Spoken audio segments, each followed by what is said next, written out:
Good morning dear students. मैं Amit Dwivedi, BVS inter college Shivkuti Allahabad. बच्चों, biology भाग में, साइंस के बायोलॉजी भाग में क्लास 10th के लिए आज पुनः उपस्थित हूँ।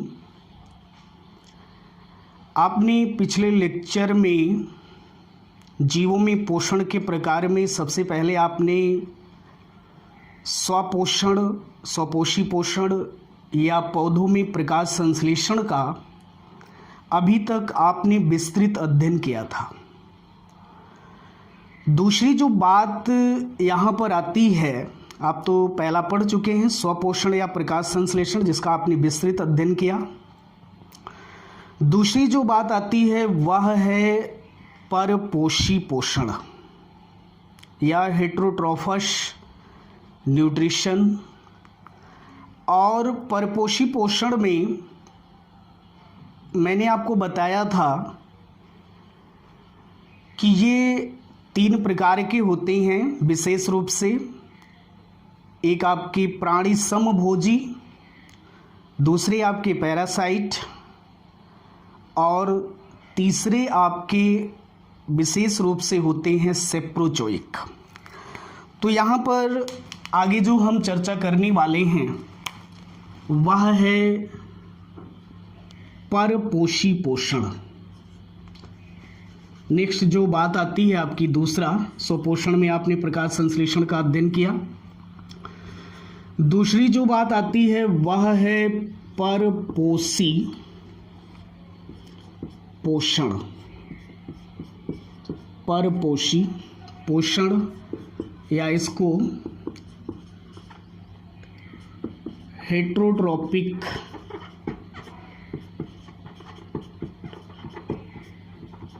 न्यूट्रिशन कहते हैं। परपोषी पोषण में मैंने आपको बताया था बेटा कि 3 प्रकार का है ये। एक आपका था होलोजोइक, दूसरा आपका था पैरासाइट और तीसरा आपका था सेप्रोजोइक। होलोजोइक में मैंने आपको बताया था, होलोजोइक में फिर से एक बार देख लीजिए, ऐसे जीव जो भोजन के जटिल अवयवों को ठोस या तरल रूप में ग्रहण करते हैं। भोजन के जटिल अवयवों को ठोस या तरल रूप में ग्रहण करते हैं, उन्हें हम होलोजोइक या प्राणी समभोजी कहते हैं। प्राणी समभोजी कहते हैं। इसमें एग्जाम्पल में मैंने आपको बताया था एक कोशिकीय प्राणी, विशेष रूप से जो अमीबा है, पैरामीशियम है। इसके अतिरिक्त बहुकोशिकीय प्राणियों में जैसे मनुष्य है, गाय है, भैंस है, भेड़ है, बकरी है, शेर है, चीता है, ये सभी भोजन को ठोस या तरल रूप में क्या करते हैं? ग्रहण करते हैं। फॉर एग्जाम्पल जैसे अपने आप को ले लीजिए, स्वयं को लीजिए, तो आप दाल भी खा लेते हैं, दूध भी पी लेते हैं, रोटी भी खा लेते हैं, चावल भी खा लेते हैं। तो यहाँ पर रोटी और चावल आपके ठोस हैं, जबकि जो आप पानी पी रहे हैं, दूध पी रहे हैं, दाल पी रहे हैं, लिक्विड फॉर्म में है। तो ऐसे जीव जो भोजन के जटिल अवयवों को ठोस या तरल रूप में क्या करते हैं? ग्रहण करते हैं, वो विशेष रूप से आपके प्राणी समभोजी होते हैं। इसकी चर्चा मैं पहले भी कर चुका हूँ। नेक्स्ट जो बात आती है वह है पैरासाइट या इसको परजीवी कहते हैं। ऐसे जीव जो दूसरे जीवों के शरीर में रहकर अपना जीवन यापन करते हैं, उन्हें हम परजीवी कहते हैं। परजीवी में जैसे केचुआ है, जोंक है, केचुआ जोंक। इसके अतिरिक्त फीता कृमि मैंने आपको बताया था, टीनिया सोलियम, जो 9th में आपने पढ़ा था। इसी में मैंने आपको बताया था अमरबेल, विशेष रूप से ये पैरासाइट होता है। नेक्स्ट जो बात आती है वह है सेप्रोजोइक, इसको कहते हैं मृतोपजीवी। ऐसे जीव जो मृत जीवों से अपना पोषण प्राप्त करते हैं उनको हम मृतोपजीवी कहते हैं। और इसमें मैंने आपको बताया था, एक तो आपका कवक होता है जिसको आप फंजाई या फंगी कहते हैं, और दूसरा आपका क्या होता है, जीवाणु, या जिसे आप बैक्टीरिया कहते हैं। क्या कहते हैं, बैक्टीरिया। तो सेप्रोजोइक में एक तो कवक आ गया, दूसरा जीवाणु। ये दोनों विशेष रूप से मृत जीवों से अपना पोषण क्या करते हैं, प्राप्त करते हैं। तो ये तो परपोषी पोषण है। परपोषी पोषण के बारे में बताया भी गया था। ऐसे जीव जो दूसरे जीवों से अपना पोषण प्राप्त करते हैं उनको परपोषी जीव कहते हैं, ठीक है। और परपोषी जो जीव हैं 3 प्रकार के हैं, प्राणी संभोजी, परजीवी और मृतोपजीवी। इसी टॉपिक को आगे बढ़ाते हुए हम चर्चा करेंगे जीवों में पोषण के चरण। जीवों में पोषण के चरण, ध्यान दीजिएगा बेटा। जीवों में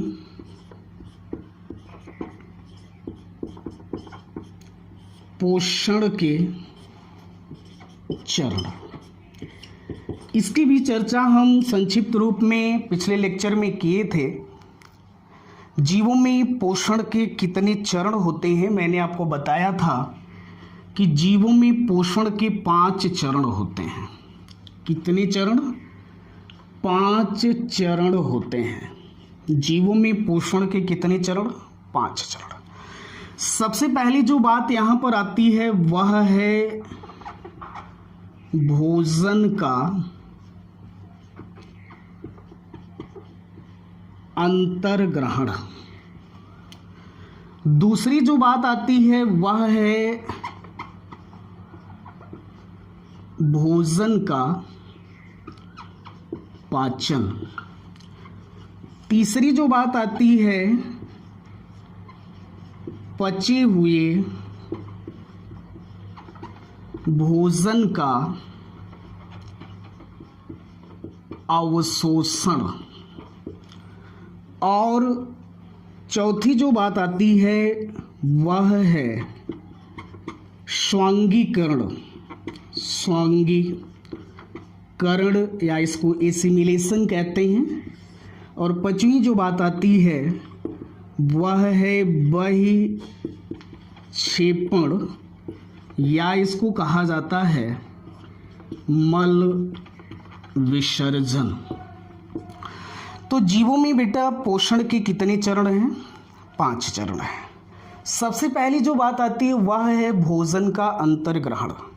सामान्यतः आप भोजन को, जब आपको खाना होता है, नॉर्मल सी बात है, तो आप भोजन को हाथ से उठा करके कहाँ रखते हैं, मुख में रखते हैं। तो भोजन को मुख में रखना भोजन का अंतर्ग्रहण कहलाता है। आपने भोजन को मुख में रख करके ग्रहण किया। भोजन को मुख में रखना उसे क्या कहते हैं, भोजन का अंतर्ग्रहण कहते हैं। दूसरी जो बात यहाँ पर है भोजन का पाचन। जो भोजन आप मुख में रखते हैं उस भोजन का पाचन मुख से ही प्रारंभ हो जाता। कैसे, आप जानते हैं बेटा, मुख में दांत होते हैं। दांत आपके 4 प्रकार के होते हैं, आगे हम चर्चा करेंगे। कृंतक, रदनक, चवर्णक और अग्रचवर्णक, जिनको क्रमशः इंसाइजर, कैनाइन, प्रीमोलर और मोलर, ये 4 प्रकार के दांत होते हैं। और दांत क्या करते हैं, जैसे ही आप भोजन को मुख में रखते हैं उस भोजन में तुरंत लार मिल जाती है। और जैसे ही लार मिलती है तो भोजन तरल फॉर्म में आ जाता है और तरल हो जाता है। और उस कंडीशन में जो आपके मुख में दांत होते हैं वे भोजन को महीन करते हैं। भोजन की कणों को क्या करते हैं, महीन करते हैं। और आपके मुख में ही एक विशेष प्रकार का एंजाइम निकलता है, लार में पाया जाता है, जिसको टाइलिन एंजाइम कहते हैं। और यह टाइलिन एंजाइम आपके मुख में हेमंड का जो स्टार्च होता है उसका पाचन करता है। तो विशेष रूप से भोजन के पाचन की जो प्रक्रिया है, भोजन मुख में कुछ पचा, मुख से फिर अमाशय में गया, अमाशय से फिर छोटे आंत के ग्रहणी भाग में गया, वहां पर भोजन का पाचन हुआ। तो दूसरी जो प्रक्रिया जीवों में आती है वह है भोजन का पाचन। जब भोजन डाइजेस्ट हो जाता है तो उस पचे हुए भोजन का क्या होता है, अवशोषण होता है। भोजन का अवशोषण का मतलब कि भोजन जो पचा हुआ पोषक तत्व है वह रुधिर में विसरित हो जाता है। तो रुधिर में जब विसरित होता है तो वह विशेष रूप से भोजन का क्या कहलाता है, अवशोषण कहलाता है। नेक्स्ट जो बात आती है स्वांगीकरण, या इसको कहते हैं एसिमिलेशन। ध्यान दीजिएगा बेटा, 2 नंबर में यूपी बोर्ड में कई बार ये क्वेश्चन पूछा गया है कि स्वांगीकरण से आप क्या समझते हैं या स्वांगीकरण है क्या। तो जो भोजन पच गया उस भोजन का अवशोषण हुआ, और अवशोषित जो भोज्य पदार्थ है, ध्यान से सुनिएगा, जो अवशोषित भोज्य पदार्थ है जब वह जीव द्रव्य में, ध्यान दीजिए, जो अवशोषित भोज्य पदार्थ है जब वह जीव द्रव्य में विलीन हो जाता है, जब वह जीव द्रव्य में क्या होता है, विलीन हो जाता है, तो वह प्रक्रिया आपकी स्वांगीकरण कहलाती है। इसको दूसरे शब्दों में भी आप बता सकते हैं कि पचे पचाए भोज्य पदार्थों का जीव द्रव्य में आत्मसात या विलीन होने की प्रक्रिया स्वांगीकरण कहलाती है, और इसके द्वारा जीव द्रव्य की क्या होती है, वृद्धि होती है। तो पचे पचाए भोज्य पदार्थों का जीव द्रव्य में आत्मसात या विलीन होने की जो प्रक्रिया होती है उसे हम एसिमिलेशन या स्वांगीकरण कहते हैं। जब पचा पचाया भोज्य पदार्थ जीव द्रव्य में विलीन हो जाता है तो उस कंडीशन में जीव द्रव्य की क्या होती है, वृद्धि होती है। और जब जीव द्रव्य की वृद्धि होती है तो जीवों की भी क्या होती है, वृद्धि होती है। अंतिम जो बात यहाँ पर आती है बहिक्षेपण या मल विसर्जन। बहिक्षेपण या मल विसर्जन, जो भोज्य पदार्थ अपचित होता है, जो भोज्य पदार्थ अपचित होता है, जिसका पाचन नहीं हो पाता है, वह शरीर के लिए अनावश्यक होता है। और उस अपचित भोज्य पदार्थों का, अपचित भोज्य पदार्थों का शरीर से बाहर निकालने की जो प्रक्रिया होती है, ठीक है, अपचित भोज्य पदार्थों का शरीर से बाहर निकालने की जो प्रक्रिया होती है उसको हम बहिक्षेपण या मल विसर्जन कहते हैं। तो सभी जीवों में, चाहे वह एक कोशिकीय हो या बहुकोशिकीय प्राणी हो, सभी में पोषण के ये 5 चरण होते हैं। जैसे कि पोषण में मैंने आपको बताया था कि जीवों द्वारा भोजन ग्रहण करके उसको ऊर्जा के रूप में कन्वर्ट करना विशेष रूप से पोषण कहलाता है। और फिर उसी में मैंने एनसीईआरटी के शब्दों में आपको डिफाइन करके बताया था कि पोषण शब्द उन सभी क्रियाओं के कुल योग को प्रदर्शित करता है जिसमें जीवों द्वारा कच्चे भोज्य पदार्थों को ग्रहण करके शरीर के लिए उपयोगी पदार्थों में बदलने की जो प्रक्रिया होती है वो विशेष रूप से आपकी न्यूट्रिशन या पोषण कहलाती है। तो एक कोशिकीय प्राणी हो या बहुकोशिकीय हो, सभी में पोषण के 5 चरण होते हैं। इसी संदर्भ में आगे हम चर्चा करते हैं। सबसे पहले एक कोशिकीय जीव अमीबा में पोषण। तो आप जानते हैं बेटा कि जो अमीबा होता है यह एक कोशिकीय प्राणी होता है। एक कोशिकीय प्राणी अमीबा में पोषण। ध्यान दीजिएगा, सबसे पहले हम यहाँ चर्चा करेंगे एक कोशिकीय की, जिसमें आप अमीबा में पोषण पढ़ेंगे। इसके आगे हम आपको बताएंगे बहुकोशिकीय प्राणियों में।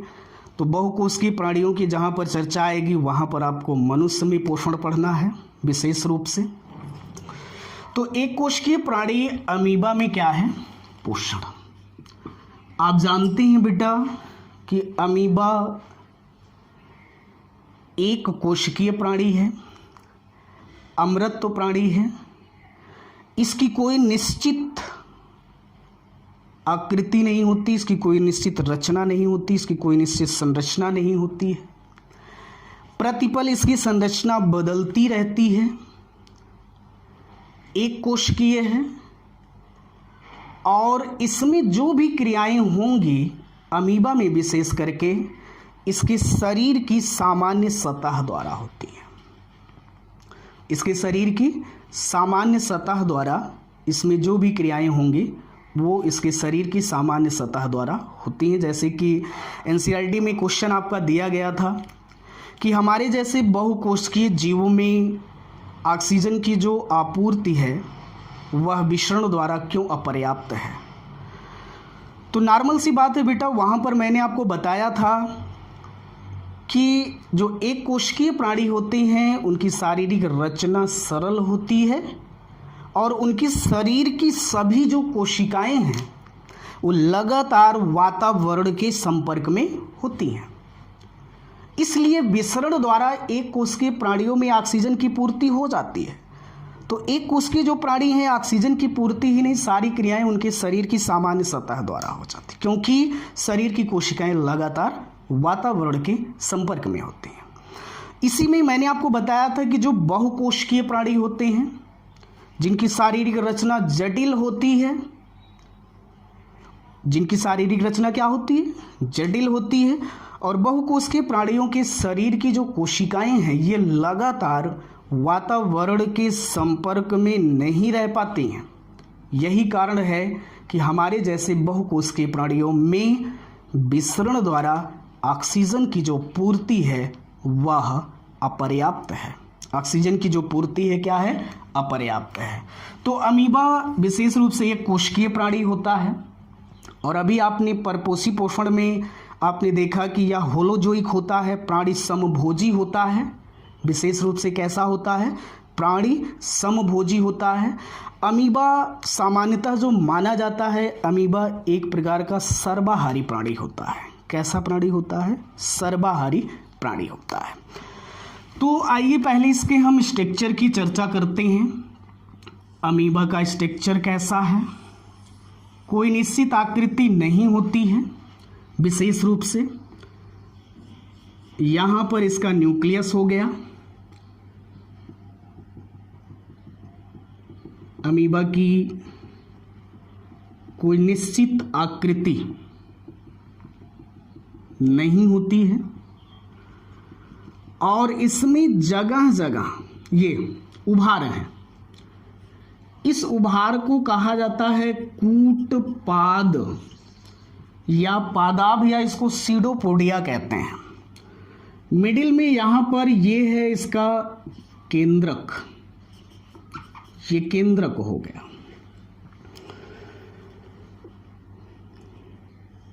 इसी में कंट्रेक्टाइल वैक्यूल्स भी होती हैं, एक से अधिक न्यूक्लियस भी हो सकता है।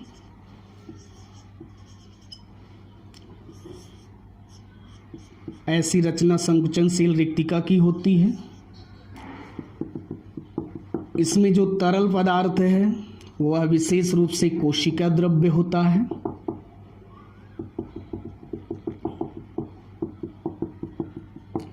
और इसी में फूड वैक्यूल्स भी होते हैं, खाद्य रिक्तिका भी होती है। तो ये कूटपाद हो गया जो उभार है, इसमें ये उभार हुआ, ये उभार, ये उभार, ये सभी क्या है? कूटपाद हैं, केंद्रक है। ये इसकी खाद्य रिक्तिका हो गई। जब भोजन यहाँ पर आता है वह भोजन अपने चारों ओर एक आवरण बना लेता है जो खाद्य रिक्तिका कहलाती है। ये हो गया इसका संकुचनशील रिक्तिका। ये जो भाग है, ये जो तरल पदार्थ है इसको कोशिका द्रव्य कहेंगे, कोशिका द्रव्य। केंद्रक हो गया, खाद्य रिक्तिका, संकुचनशील रिक्तिका। ठीक है, ये एक प्रकार से सामान्य रूप से अमीबा का क्या है, स्ट्रक्चर है, स्ट्रक्चर ऑफ अमीबा। ये सामान्य रूप से क्या है, अमीबा का स्ट्रक्चर है। तो इसमें ऑक्सीजन की जो पूर्ति है, मैंने आपको बताया था, ये जो बाह्य सतह है जिसको विशेष रूप से आप प्लाज्मा झिल्ली भी कह सकते हैं, प्लाज्मा झिल्ली सेल मेम्ब्रेन है। तो इसके शरीर की सामान्य सतह द्वारा एक तो विषण द्वारा ऑक्सीजन की पूर्ति होती है, दूसरी इसी सामान्य सतह के द्वारा इसमें भोजन का अंतर्ग्रहण, यानी इसके द्वारा अमीबा के द्वारा भोजन का ग्रहण होता है। अमीबा भोजन को ग्रहण करता है, क्योंकि अमीबा एक प्रकार से जलीय प्राणी है और यह जल की सतह पर तैरता हुआ पाया जाता है। जल की सतह पर क्या होता है, तैरता हुआ पाया जाता है। तो आइए देखते हैं अमीबा में भोजन का या पोषण की प्रक्रिया कैसे होती है।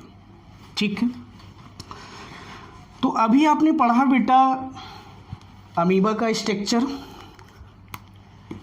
तो जैसा कि आप जानते हैं, चाहे एक कोशिकीय प्राणी हो या बहुकोशिकीय, सभी में पोषण के कितने चरण होते हैं, 5 चरण होते हैं।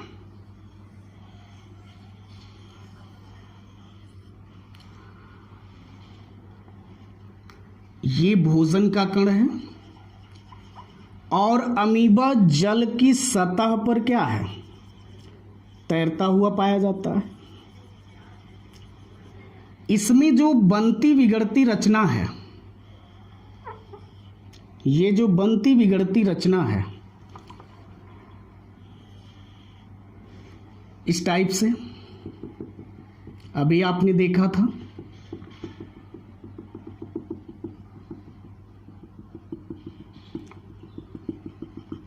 बनती बिगड़ती जो रचना है, उभार है,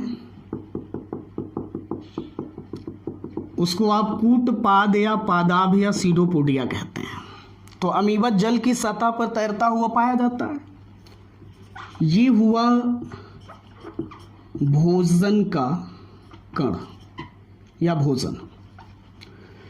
तो जल की सतह पर जो भोजन तैर रहा है और इसी सतह पर अमीबा भी क्या कर रहा है, जल की सतह पर तैरता हुआ पाया जाता है। तो भोजन का कण जब इसके समीप आता है तो उस कंडीशन में इसके जो ये उभार हैं, ये जो इसके कूटपाद या पादाभ या सीडोपोडिया हैं, ये अपने अंदर इस रचना को इस टाइप से बनाते हैं और यहां पर क्या होता है, भोजन का अंतर्ग्रहण होता है। भोजन का अंतर्ग्रहण, ये भोजन क्या होता है, जब ये बनती बिगड़ती जो रचना है ये आगे तैर करके कुछ इस रचना में परिवर्तित हो जाती है। ये जो रचना है आगे चल करके इस रचना में परिवर्तित होगी, तो भोजन के कण क्या हो गए, इसके अंदर आ गए। तो ये प्रक्रिया अमीबा में क्या कहलाई, भोजन का अंतर्ग्रहण। फिर से देखिए, अमीबा जल की सतह पर तैरता हुआ पाया जाता है और इसमें जो जगह जगह जो उभार हैं, जिसको कूटपाद या पादाभ कहते हैं, जैसे ही भोजन का कण यहाँ दिखा उसके समीप आया तो इसके जो कूटपाद या पादाभ हैं ये क्या करते हैं, भोजन को चारों ओर से घेर लेते हैं और भोजन को चारों ओर से घेर करके, चूंकि बनती बिगड़ती रचना है, आगे जा करके इस रचना में परिवर्तित हो जाते हैं। भोजन क्या होता है, ये भोजन आपका अंदर आ गया। भोजन क्या हुआ, अंदर आ गया। ये भोजन का अंतर्ग्रहण हो गया। जैसे आप भोजन को उठा करके मुख में रखते हैं, अमीबा में तो हाथ पैर तो है नहीं, तो शरीर की सामान्य सतह द्वारा भोजन इसके अंदर क्या करेगा, प्रवेश करेगा। दूसरी जो बात यहां पर आती है, भोजन के अंतर्ग्रहण के बाद पाचन की प्रक्रिया होती। तो अमीबा की कोई निश्चित आकृति है नहीं, बनती बिगड़ती रचना है इस टाइप से आप बना सकते हैं। ठीक, ये इसका केंद्रक हो गया। और जैसे ही भोजन का कण आया, ये एक खाद्य रिक्तिका के रूप में रचना बन जाती है। तो वह भोजन का कण जैसे अंदर आया, ये भोजन है, ठीक है, ये इसकी खाद्य रिक्तिका है और यहां पर क्या हो रहा है, भोजन का पाचन। ये खाद्य रिक्तिका है। भोजन का कण जब या भोजन जब अंदर आता है तो उसके चारों ओर एक आवरण बन जाता है जिसे आप खाद्य रिक्तिका कहते हैं। तो अब यहां पर क्या होगा, भोजन का पाचन होता है। जो भोजन यहां पर आया उस भोजन का क्या होगा, डाइजेशन। ठीक है, इसी खाद्य रिक्तिका में भोजन का पाचन होता है। तीसरी जो प्रक्रिया आती है वह है विशेष रूप से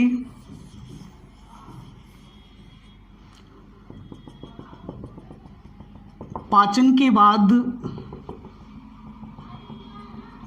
अवशोषण की प्रक्रिया आती है। ये इसका केंद्रक हो गया, विशेष रूप से क्या हुआ, केंद्रक हुआ। और यहां पर क्या था,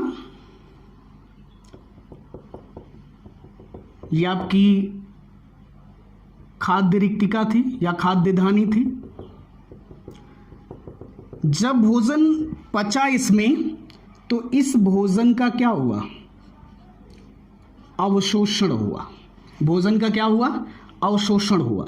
पचा हुआ भोजन इसमें विलीन होना शुरू हो गया। तो ये प्रक्रिया क्या हो गई, भोजन का अवशोषण। अब हम लोगों की तरह कोई विशेष अंग तो होता नहीं इसमें कि ब्लड में चला जाएगा भोजन। भोजन का क्या हुआ, अवशोषण होगा। तो पहली बात यहां पर भोजन का अंतर्ग्रहण, दूसरा भोजन का पाचन और तीसरा भोजन का अवशोषण। जो भोजन पचा उसका अवशोषण हुआ। नेक्स्ट जो बात आपकी आती है वह है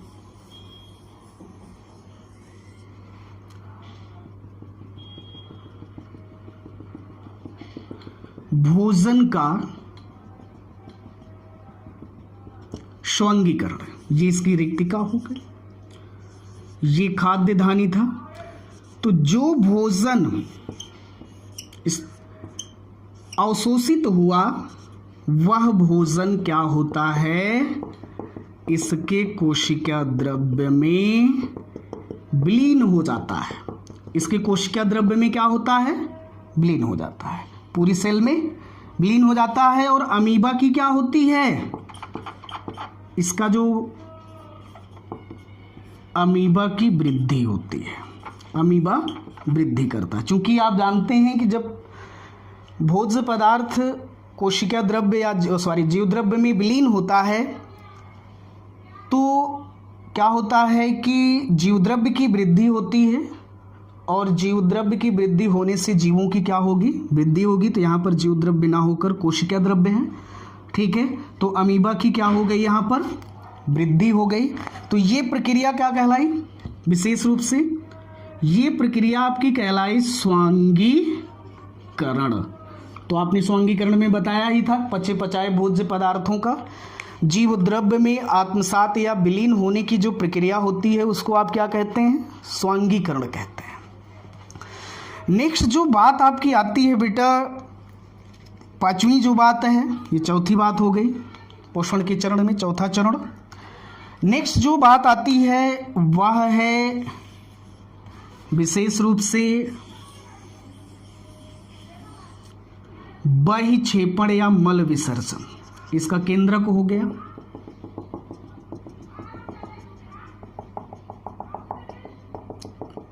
ये केंद्रक हो गया, ये खाद्य धानी है। अब जो पच गया था वो तो विलीन हो गया, लेकिन जो भोज्य पदार्थ इसमें डाइजेस्ट नहीं हो पाता है, जो भोज्य पदार्थ डाइजेस्ट नहीं हो पाता है वह भोज्य पदार्थ जो यहाँ पर है खाद्य रिक्तिका में जो डाइजेस्ट नहीं होता है वह इसके शरीर की सामान्य सतह द्वारा, चूंकि ये बनती बिगड़ती रचना है, जो अपचित भोज्य पदार्थ होगा वो क्या होता है, इसके शरीर से बाहर निकल जाता है। तो ये प्रक्रिया इसमें क्या कहलाती है, पांचवा चरण बहिक्षेपण या इसको कहते हैं मल विसर्जन। बहिक्षेपण या इसको क्या कहते हैं, मल विसर्जन। अब जैसे निम्न कोटि का प्राणी है तो यहाँ पर आपने देखा बेटा जितनी भी क्रियाएं हो रही हैं अमीबा में, चाहे वो भोजन के अंतर्ग्रहण की बात हो या भोजन के पाचन की बात हो या भोजन का जो पचा हुआ भोजन उसके अवशोषण की, अवशोषित भोज्य पदार्थ के स्वांगीकरण की बात हो, बहिक्षेपण या मल विसर्जन की, तो सभी में आपने देखा कि इसके शरीर की सामान्य सतह द्वारा ये सारी प्रक्रियाएं क्या होती हैं, संचालित होती हैं। इसके शरीर की सामान्य सतह द्वारा क्या होती हैं, सारी प्रक्रियाएं संचालित होती हैं। तो ये तो था बेटा एक कोशिकीय प्राणी अमीबा में विशेष रूप से पोषण, इसमें पोषण के ये 5 चरण थे। नेक्स्ट जो बात आती है वह है बहुकोशिकीय प्राणियों में पोषण। नेक्स्ट जो बात आती है वह है बहुकोशिकीय प्राणियों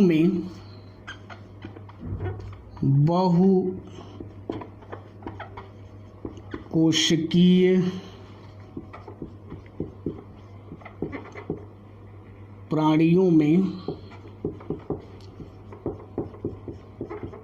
पोषण और ब्रैकेट में यहाँ पर मनुष्य में, किस में पढ़ना है, मनुष्य में।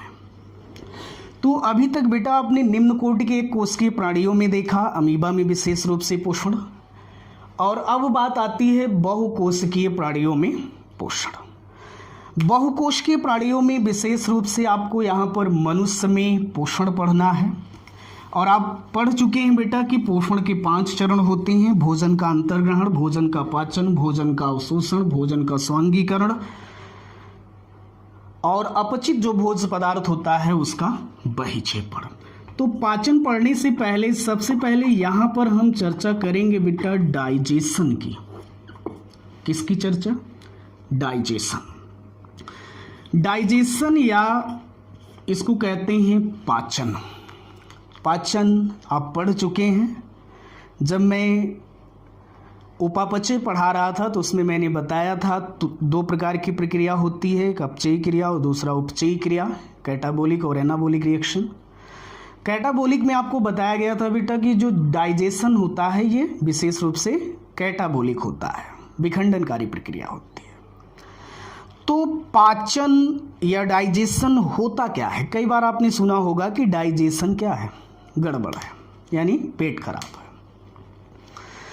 तो पाचन एक रासायनिक प्रक्रिया है और कैसी प्रक्रिया है, कैटाबोलिक है।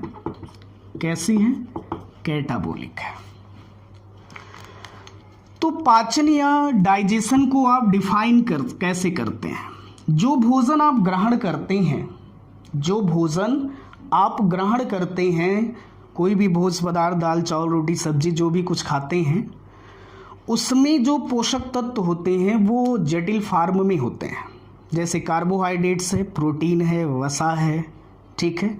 ये सभी जटिल रूप में होते हैं, आघूलनशील रूप में होते हैं, और इन्हीं जटिल और आघूलनशील भोजन के अवयवों को सरल व घुलनशील अवयवों में बदलने की जो प्रक्रिया होती है वो आपकी क्या कहलाती है, पाचन कहलाती है। फिर से देखिए, भोजन के क्या, ध्यान दीजिएगा, भोजन के कैसे जटिल और कैसे आघूलनशील, भोजन के जटिल, एक तो जटिल आ गया, दूसरा क्या आया, आघूलनशील। तो भोजन के जटिल व आघूलनशील अवयवों को, अगर ये जटिल है तो किस में टूटेगा, सरल में, किसमें? सरल में। और आघूलनशील है तो किसमें टूटेगा? ये घुलनशील में। तो भोजन के जटिल अवयवों को, भोजन के जटिल व आघूलनशील, भोजन के जटिल व आघूलनशील अवयवों को सरल और घुलनशील अवयवों में बदलने की जो प्रक्रिया होती है, बदलने की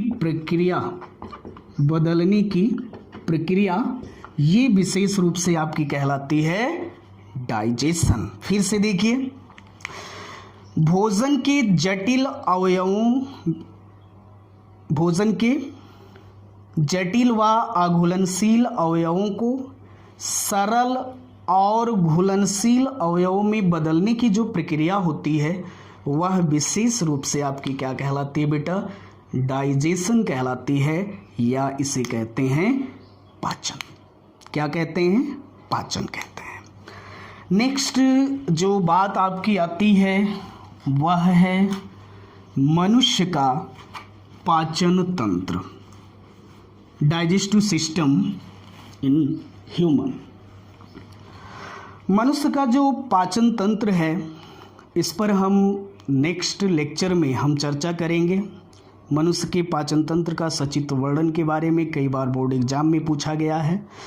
तो नेक्स्ट जो आने वाला जो टॉपिक है वह आपका बहुत ही ज़्यादा कॉम्प्लिकेटेड है, बहुत ही ज़्यादा इम्पोर्टेंट है, और उस टॉपिक से बोर्ड एग्ज़ाम में ये मान के चलिए आपके 4 से 6 नंबर के प्रश्न उस टॉपिक से विशेष रूप से किसी न किसी रूप में ज़रूर पूछे जाते हैं।